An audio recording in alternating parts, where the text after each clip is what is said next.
ہم جنس پرستی، مرد مردوں سے بدکاری کرتے، حضرت نوح نے سمجھایا کہ یہ کام درست فطرت کے خلاف ہے، یہ کام درست نہیں۔ جب انسان یہ کام کرتا ہے تو زمین اور آسمان کانپتے ہیں۔ اب میں کیسے کھول کے بتاؤں، میرے پاس اعداد و شمار ہیں کہ پاکستان کے اندر اس کام کی کیفیت کیا ہے اور کس طرح کر کے لوگ، میں تو رونا روتا رہتا ہوں داڑھی کا۔ لوگ کئی دفعہ کہتے ہیں حضرت صاحب پہلے بھی آئے تھے تو داڑھی کی بات، پھر بھی آئے تو داڑھی کی بات، تو میں رونا روتا ہوں۔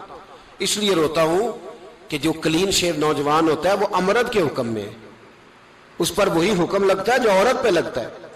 اس کے ساتھ مرد کا اٹھنا بیٹھنا اسی طرح ناجائز ہے جس طرح عورت کے ساتھ۔ حضرت جنید بغدادی رحمت اللہ تعالی علیہ کے سامنے ایک شخص نے کہا وہ کتنا خوبصورت نوجوان جا رہا ہے، تو آپ فرمانے لگے تو حافظ قرآن نہیں؟ کہا ہاں۔ فرمانے لگے جا اپنے حفظ کی خیر بنا۔ وہ شخص کہتا ہے میں نے اس بغیر داڑھی والے کلین شیو نوجوان کو بری نظر سے دیکھا، مجھے قرآن پاک ہی بھول گیا، سارا قرآن پاک بھول گیا۔ اور کتنے سال میں دعائیں کرتا رہا، بیت اللہ کے طواف کرتا رہا، میں یاد بھی کرتا تو نہیں ہوتا۔ کیسے اب تو ہمارا نعت کہاں بیوٹی پارلر سے ہو کے آتا ہے، ہم کسی اور کو کیا پیغام دیں؟ وہ پیغام، وہ نظام، وہ طریقہ کار جس کا حکم تھا شریعت میں، قوم لوط پر عذاب آیا۔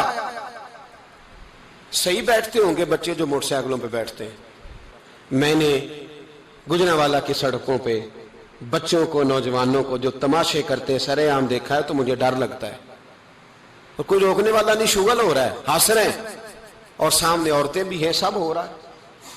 کتنی تکلیف کی بات۔ حضرت نوح کی قوم یہ کام کرتی تھی، قرآن پاک نے بیان کیا ہے۔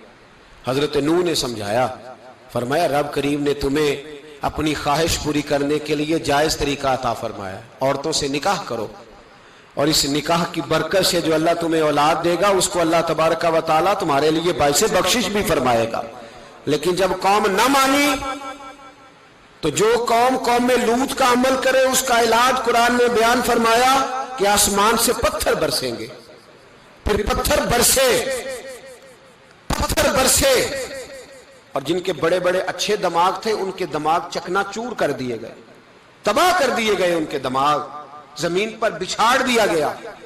اللہ مہلت دیتا ہے، لیکن اس کا مطلب یہ نہیں کہ انسان توبہ ہی نہ کرے۔ حضرت شعیب علیہ السلام کی قوم پر بھی عذاب آیا، اس لیے کہ بددیانتی کرتی تھی، ناپ تول میں کمی کرتی تھی۔ میں نے کہا تھا شب قدر کی رات کہ یہ کوئی تماشا ہے کہ شب رات آئی تو ساری رات روتے رہے، یا اللہ معاف کر دے، یا اللہ معاف کر دے، رو رو کے چیخے مار مار روئے۔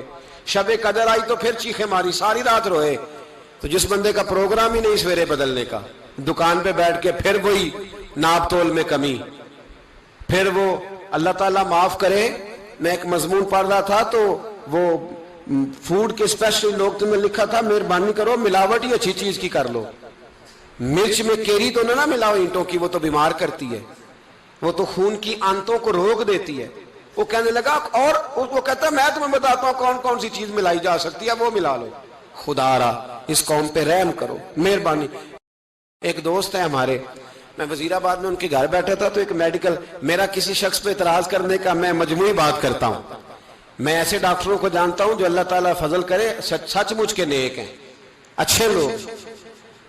تو بچے کا میڈیکل سٹور ہے، تو والد بیمار ہو گیا، تو کہتا ہے ابا جی ڈاکٹر صاحب نے کہا آپ کو ڈرپ لگنی ہے، تو سگے باپ کو ڈرپ لگانے لگا تو باپ کیا کہتا ہے پتر تیری مہربانی مینوں کوئی اصلی لائی، وہ نہ لائی جڑی لوکاں نوں لانا ہے۔ اب وہ پیار سے سنا رہا ہے بات۔ میں نے اسے کہا کہ یہ تو ڈوب مرنے کا مقام ہے نا، ڈوب مرنے کا مقام، کہ جس ملک کے اندر دوائی بھی صحیح نہ بکے، اصلی نہ ملے دوائی بھی، اور پھر وہ قوم کہے کہ ہم نے تو پورے روزے رکھے، ہم نے تو بڑا صدقہ اور خیرات کیا، دوائی بھی اصل نہ ملے۔ جناب شعیب علیہ السلام کی قوم ناپ تول میں کمی کرتی تھی، تو اللہ تبارک و تعالیٰ نے ان پر بتا عذاب کس طرح کا بھیجا، شدید گرمی ہوئی۔ اللہ ہمیں محفوظ فرمائے، سارے آمین کہہ دیا۔ دیکھیں کتنا اچھا موسم کر دیا رب کریم، اللہ ہمیں محفوظ فرمائے، اللہ رحمت فرمائے۔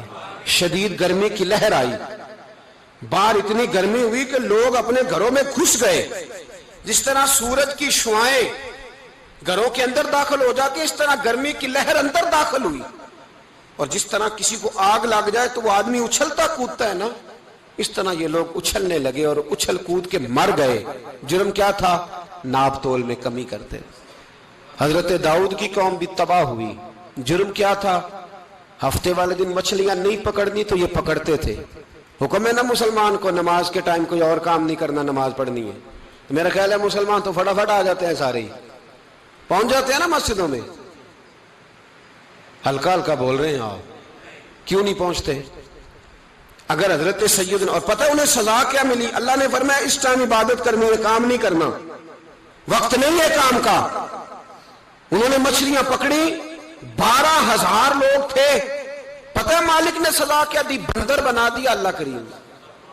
قرآن مجید کا پہلا سپارہ پڑھے، فَجَعَلْنَاهَا نَكَالًا لِمَا بَيْنَ يَدَيْهَا وَمَا خَلْفَهَا۔ اللہ فرماتے ہیں پچھلوں کے لیے بھی عبرت بنا دیا، بعد والوں کے لیے بھی عبرت، نشان عبرت بنا دی۔